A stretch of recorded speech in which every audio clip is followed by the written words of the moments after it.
90 minutes before guests arrive. You gotta go there and tell them to smile. Some fathers of the bride get jitters. Gotta go there and smile. Greg Carlson was soaking it all in. The newborn in a tuxedo, the flower girl practicing her smile, and his girl in her wedding dress on her day. Both Marlis and I have been thinking about this for 10 years. Like, when's she gonna get married? We're ready for it. By the time family pictures wrapped up Are we missing anyone? and guests started arriving at the church in Stratford, Hi there.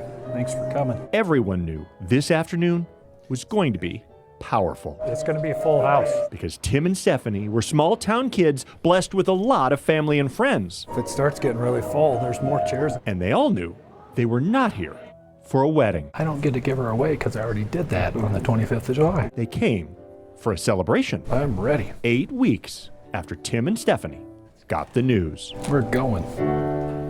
Marlis Carlson picked out her mother of the bride dress before Stephanie even got engaged. She'd helped plan every detail of the ceremony and could not wait for September 20th.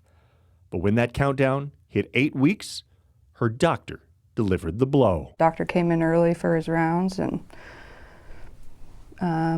just tough conversations about where we're at. Marlis's stage 4 lung cancer had been a total shock.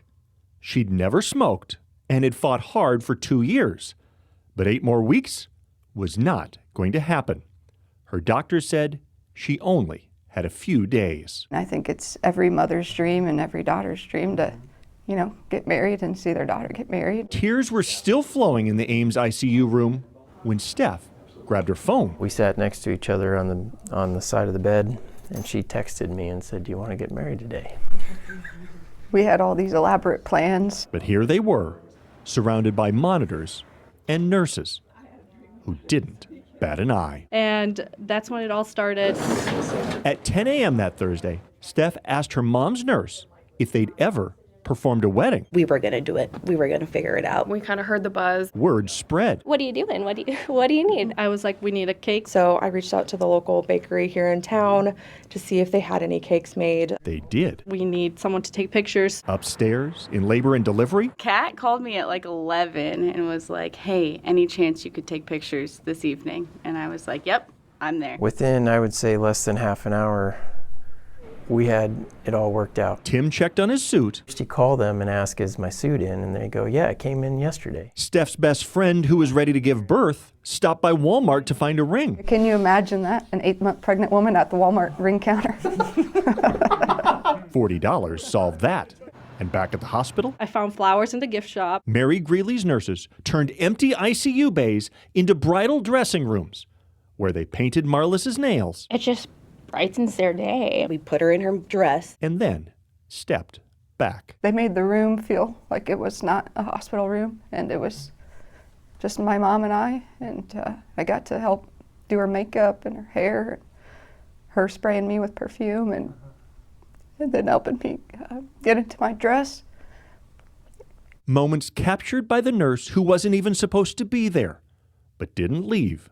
So these moments with Mom would live forever. Her spraying perfume on you. Like you can almost like smell that when you look at that picture. Just like you can feel the love when Marlis zipped up her daughter's wedding dress, adjusted her veil just right, and then leaned in for a hug. She taught me how to be strong, and she gave so much unconditional love. You could see it as those nurses wheeled Marlis down the hallway toward the hospital's prayer chapel. Their families become our families too. We just wanted them to have that moment with her mom because everybody deserves to have their mom at the wedding. Only 12 guests were in the room when Greg walked his daughter down that short aisle. Who gives this woman away for marriage? Her mother and I. But Marlis was there, in the front row, In sickness and in health. wearing the dress she'd picked out for the ceremony filled with heavy joy. Tim and Steph. God bless you. It shouldn't have worked, but it did. It was so emotional. It was so beautiful. I mean, you could definitely feel the Holy Spirit in here. To go above and beyond is something I can never say thank you enough for. Nothing should have worked the way it did. This was everything that we needed and more in a wedding. From the cake reception in the waiting room to their final family pictures gathered around Marlis, the wedding that had been planned in 7 hours was official, just 4 days before Marlis Carlson passed away. If you please rise. 8 weeks later, everyone knew this was a celebration, not a ceremony. We give thanks to God for the precious union they have already begun. With the same bridesmaids, the same pastors, I know Marlis is watching over us today. and an opportunity to feel the same love on display in that hospital chapel. Greg Carlson was in the front row again when he watched the video of his daughter kissing her groom.